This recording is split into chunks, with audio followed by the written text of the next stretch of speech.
Master জিরায়া, কি হয়েছে? তুই ছাগলের 3 নাম্বার বাচ্চার মতো ভ্যাপা করস কেন? শোন, আমরা এবার মিশনে যাচ্ছি। ওখানে একটা শাহবাগীদের মতো দেখতে একটা ভিলেম আছে, বুঝছিস? ওকে মেরে ফেলতে হবে আমাদেরকে।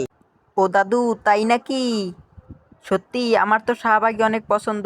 এই, তুই আমাকে দাদু বললি কেন? আরে নারুটো, তুমি জিরায়া সেন্সেকে দাদু বলছো কেন? হ্যাঁ হ্যাঁ ছাকুরা, দাদুকে দাদু বলবো না তো কি বলবো বল?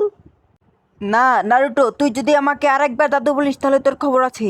হ্যাঁ, দাদুকে দাদু বললেও আবার দোষ। এই নারুটো, তুই মনে মনে কি বললি? আরে মনে মনে যেটা বললাম সেটাও তো দাদু ধরে ফেল। হ্যাঁ নারুটো, আমি হচ্ছি লেজেন্ডারি মাস্টার জিরায়া।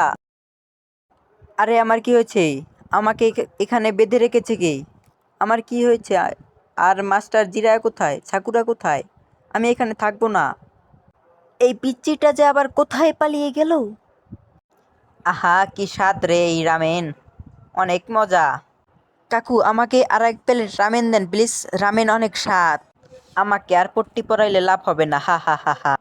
কাকু, শালা নয়লে চলা শিয়াল, তুই এখানে বসে বসে রামেন খাচ্ছিস? তোর রামেন খাওয়া বের করছিস? খিচুনি ম্যাডাম, আমাকে তুই যেতে দে, আর না হলে আমি তোকে বিয়ে করব, তারপর তুই আমাকে রামেন বানিয়ে খাওয়াবি, বুঝছিস?